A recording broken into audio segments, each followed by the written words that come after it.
Samuel Pacquiao, parte ng undercard ni Manny Pacquiao sa Las Vegas, Nevada. Alamin yan sa pag-abante ni... Makakasama ni Samuel Pacquiao ang kanyang amang si Manny Pacquiao sa isang boxing event matapos makumpirmang nalaban siya sa ganapin ng laban sa July 19 sa Las Vegas, Nevada. Okay lang, may takot din sila sa pagdating pala sa... Matikman na. Talaga. Pag kahit jab lang, maka-knockout. Maka-knockout pa, gano'n lang oh. Kahit gano'n ka. Nakatingin sa tali lang dali, no? Oh, tingin, huwag mong iwala yung mata mo sa tali, gano'n. Mintin lang, tapos gumagalaw, gano'n. Umikot ka. The most important thing I've learned since training with my dad is positioning. He says that's where he says feet and balance. So just trying to apply that every time when I throw. Samuel Pacquiao, bahagi ng undercard sa Pacquiao Barrios Boxing. Bahagi ng undercard si Samuel Pacquiao sa July 19 Las Vegas fight ng kanyang tatay na si 8th Division Champion Manny Pacman Pacquiao laban sa World Boxing Council WBC champion na si Mario Barrios. He, Emmanuel Samuel Pacquiao Jr. will be fighting on my undercard.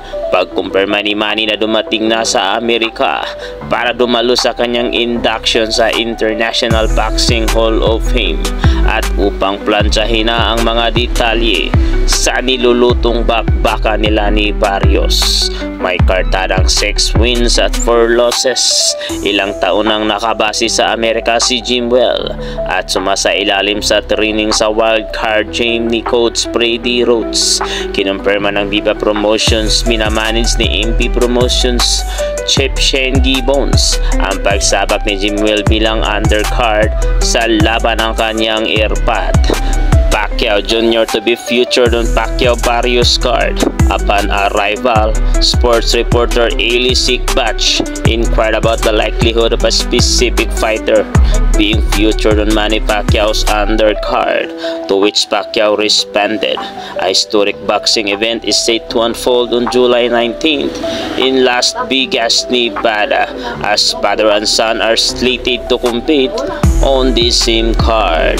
Ayon sa Facebook post ng Viva Promotions, ang wildcard gym sa Los Angeles, California, makalipas ang ilang taon ay magbabalik sa naturang kinagis ng lungga bilang paghahanda sa mas batang kampiyon na si World Boxing Council WBC welterweight Mario El Azteca Barrios.